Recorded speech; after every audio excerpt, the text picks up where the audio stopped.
Assalamualaikum warahmatullahi wabarakatuh.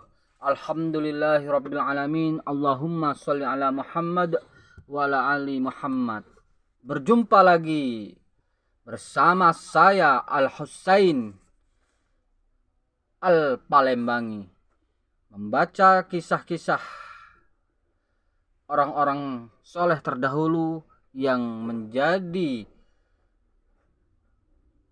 pujian oleh kebanyakan umat Islam di Indonesia ini, yang sering digelari dengan generasi terbaik umat Islam, yaitu muridnya para sahabat tabi'in.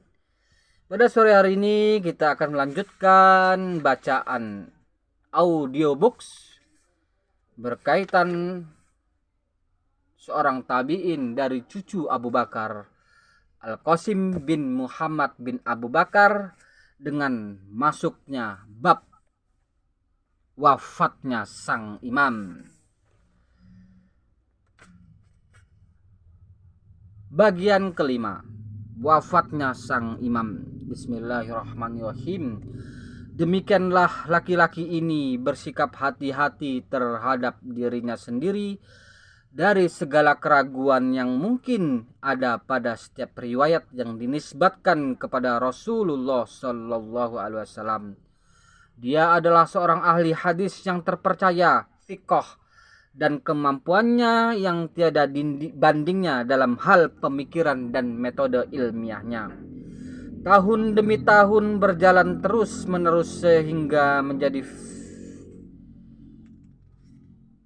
kondisi fisik Al-Qasim terasa menjadi lemah. Tahun demi tahun berjalan terus menerus hingga kondisi fisik Al-Qasim terasa menjadi melemah. Matanya tak bisa lagi melihat. Dia pun menjadi seorang lelaki tua. Al-Qasim telah diberi umur yang cukup panjang, hampir mencapai 72 tahun. Dia melaksanakan ibadah haji setiap tahun. Majelisnya sangat terkenal dan berkibar di kota Madinah. Murid-muridnya mendapatkan ilmu yang bermanfaat darinya. Dia menjadi seorang ulama yang menyinari rumah Asy-Siddiq pada era tabi'in. Dia bersikap rendah hati dengan ilmunya dan terpercaya periwayatannya. Dia tidak berhenti mencari dan mengoreksi berbagai riwayat hadis. Dia adalah seorang ulama yang berpikiran cemerlang, namun pemahamannya terhadap athar tetap terjaga. Dia telah mengambil athar dari para sahabat dan tabi'in yang terpercaya. Maka riwayat siapakah yang lebih kuat selain riwayat Aisyah?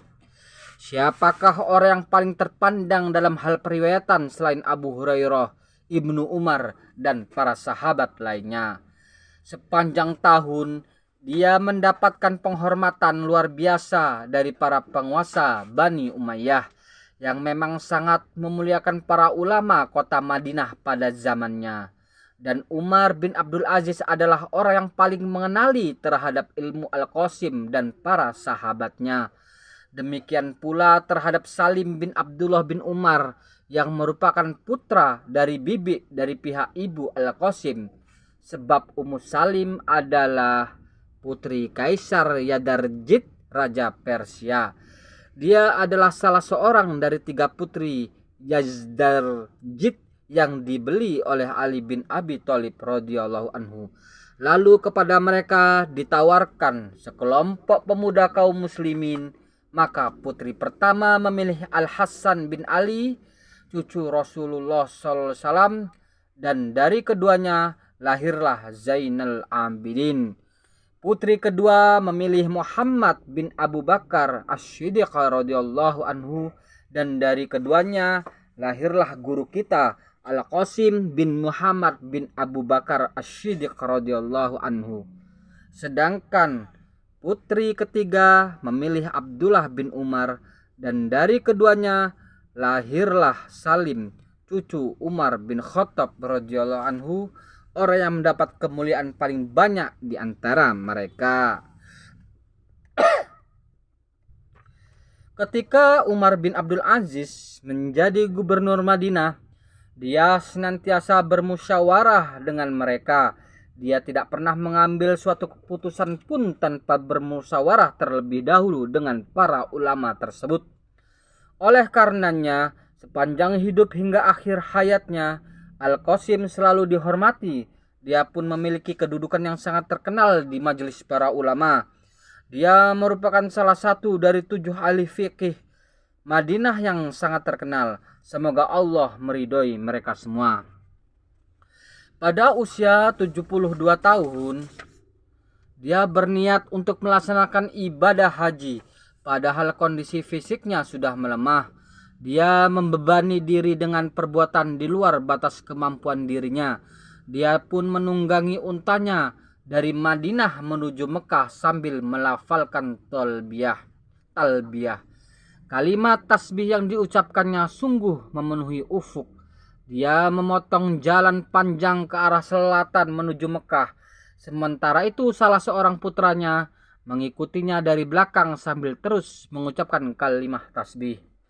Terkadang dalam perjalanannya dia ditemani kenangan ayah dan sang kakek Abu Bakar As-Siddiq radhiyallahu anhu yang berjalan kaki saat berhijrah menyusuri jalan ini ketika menemani Rasulullah Shallallahu Alaihi Wasallam.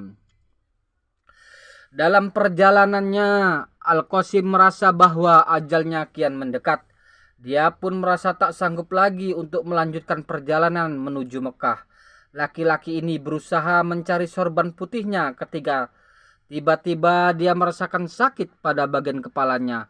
Maka dia pun berdoa kepada Tuhannya dan beristighfar. Kemudian dia mencari janggutnya yang berwarna kuning yang dicat dengan pohon cacar pada tahun-tahun terakhir dari akhir kehidupannya. Lalu dia menoleh ke arah putranya seraya berkata, "Anakku, jika aku mati, kafanilah aku dengan pakaianku yang aku gunakan untuk sholat. Baju gamisku, jubahku dan selendangku itulah kain kafan yang digunakan oleh kakekmu Abu Bakar. Ratakanlah kuburanku, kemudian susulkanlah keluargamu. Janganlah kalian berdiri di atas kuburanku dan janganlah kalian mengatakan dahulu dia begini dan begitu, sebab aku bukanlah apa-apa. Sungguh engkau adalah seorang ahli fikih yang agung di antara 7 ahli fikih Madinah. Wahai laki-laki, sungguh Al-Qasim telah meninggal dan ruhnya yang suci telah naik ke langit. Ketika malam hari itu datang, kota Rasulullah pun menjadi sunyi. Di jalanan kota itu kita tidak mendengar kecuali suara orang-orang yang sedang berzikir kepada Allah. Sementara itu dari kejauhan sana, tepatnya di wilayah Qadid, tempat Al-Qasim dimakamkan, terdengar suara yang mengulang-ulang firman Allah Subhanahu wa taala. Bismillahirrahmanirrahim. Ya ayyatuhan nafsul mutmainnah, irja'i ila rabbiki radiyatan mardiyah, wadkhuli fi ibadi wadkhuli jannati. Wahai jiwa yang tenang, kembalilah kepada Tuhanmu dengan hati yang ridho dan diridhoinya. Maka masuklah ke dalam golongan hamba-hambaku dan masukkan ke dalam surgaku. Dan masuklah ke dalam surgaku. Al-Fajr ayat 27 sampai 30. Maha benar Allah yang maha agung. Sekian dari kisah seorang tabi'in yang soleh, yang sabar, yang selalu bersyukur, yang selalu istiqomah dalam kebaikan dan ibadah-ibadahnya. Dialah Al-Qasim bin Muhammad bin Abu Bakar, seorang cucu dari cucu khalifah pertama kebanggaan Rasulullah sallallahu alaihi wasallam. Demikianlah, sekali lagi semoga Allah memudahkan kita untuk mengambil pelajaran dari kisah-kisah orang-orang soleh terdahulu, para salaful ummah, generasi terbaik dari umat ini. Subhanakallahumma wa bihamdika asyhadu alla ilaha illa anta astaghfiruka wa atubu ilaik. Tambahan untuk video ke depan, kita akan membaca kisah tabi'in berikutnya yang kelima. Kisah tabi'in yang kelima yang bernama Ubaidullah bin Abdullah bin Utbah bin Mas'ud, pendidik Amirul Mukminin. Assalamualaikum warahmatullahi wabarakatuh.